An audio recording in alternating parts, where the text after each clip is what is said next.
Welcome back to part 4 of an author reading of Family Bank Blueprint by yours truly, Stephanie Lennon. Thanks for joining us. Where we left off, the kids had just received their first payday and been taken to a trip, in that case to Target, to spend their newfound wealth.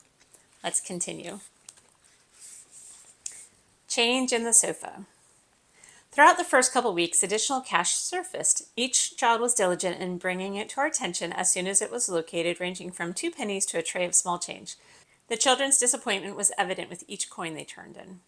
The children also found random coins while out and about. The oldest spotted a quarter and a penny in a store parking lot, which she turned in to be added to her ledger. Every found penny was given due respect, and it showed up as a line item. The lesson: every penny should be minded. While that lesson may or may not sink in solely through these practices, it created an opportunity for me to share my triumphs as a kid in being the best coin spotter in the family. When I was their age, we had coin-operated public phones and soda machines. Dollar and credit card devices hadn't yet been added. My finger went into every coin return I passed. It became a running family joke. The best I did was find a $20 bill on a store floor. I collected over $100 from other people's negligence by the time I graduated college. I'm proud of that. As a side note, Little Man, who is now 12, but at the time was 7, figured out on his own that vending machines are a source of treasure. Imagine my surprise and secret thrill when I saw him find a few quarters in a coin return not too long ago. I didn't know that they took coins anymore, so now he won't go past a vending machine without sticking his finger in. Though it slows us down, it does make me smile, just because of my own personal history. First of the month dividends.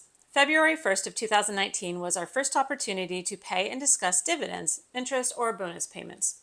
Pick your language. Use the terminology that resonates most with your children. At the time, when our kids were quite young, they understood the idea of bonuses, and so we just went with that. First, we had to help them understand the difference between active and passive income. I recorded the following conversation with baby girl in early February. Who else earns money actively? Miss What does Marsha, Miss Marcia do? she takes care of She us. takes care of you, so she has to come and spend her time and her love to earn money, right? Have you ever heard of money making money for you? No. But wait, did you just get bonus? Yeah. How much bonus did you get? 31 cents. 31 cents. Why did you get 31 cents? Because I saved $31. Yeah, so what if you had $41? Would you get more money or less money? More. What if you had $21? Would you get more money or less money? Wow. I thought you'd like to hear it from her. Mom, the more you save, the harder your money works for you. If mommy's money works hard for her, does mommy still have to work? Baby girl, no. We could go out more and we could have brunch together more, and you can be their mystery reader more at school. And you could do a lot of things more instead of working on a boring office. After several months, preliminary results were in. There wasn't enough data to show a significant trend, but it started conversations about the benefits of delaying or not spending. And I'll post here. These are the first year dividend payments that you can see for each of the 3 children over the course of 12 months. Early on, of course, the spending is really low, but it increases over time. As you can see at the beginning of the year, there's very little dividend paid, but it does add up over time. While the younger 2 each lost their allowance once, thus losing revenue, baby girl started a neighborhood pet sitting business, which boosted both her spending and savings accounts. Otherwise, the differences were predominantly tied to spending or lack thereof. Each child used some of their spending money for holiday gifts for one another, some being more generous than others. As each month passes, they witness the difference between the savings and spending accounts. Interest gained on the savings account is close to what the spending account interest would have been had they chosen not to spend their money. As it compounds and they continue to spend, this amount has become noticeably different. After a few months, it was not even $1. While $1 still is significant at that age, the gap will become painful as that difference widens. The spending accounts fluctuate dramatically, but the savings continue to grow steadily. 4 years into this, the monthly savings interest ranges from $26 to $37 per month, depending on the child's accrued savings. It's becoming meaningful. So I'm going to pause here. What's been very interesting is once you decide how much interest you're going to pay on a monthly basis, which I referenced in a previous video, you need to first of all map out what that's going to look like in the long term, because compound interest, you're trying to teach your kids how incredibly powerful it is and how quickly it compounds.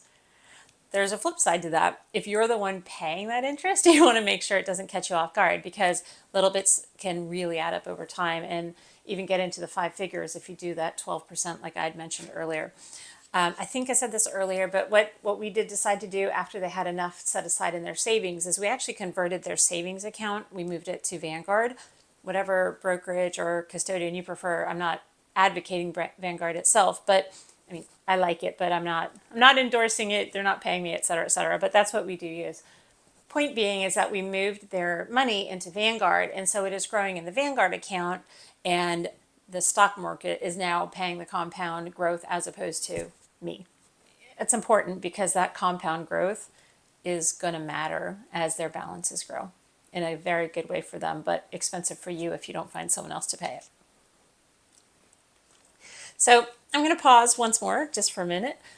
If you're enjoying this content at all, it would be so incredibly meaningful for me if you would hit a like so that others would then also see this and potentially follow me or subscribe so that you can see the next episode as well when it comes out. Thank you for your support. I truly appreciate it. And with that, I'm going to conclude the 4th reading of Family Bank Blueprint. The next section is a little bit longer about how the kids have gone into entrepreneurship to find external ways to earn money beyond the allowance. It's something that's near and dear to our heart. We have a lot of entrepreneurship in our family, and seeing our kids embrace it as well and see the power of how that when they can offer goods and services, they can earn extra spending money for themselves as well. So please tune in next time, and we'll see you then. Thank you for joining me.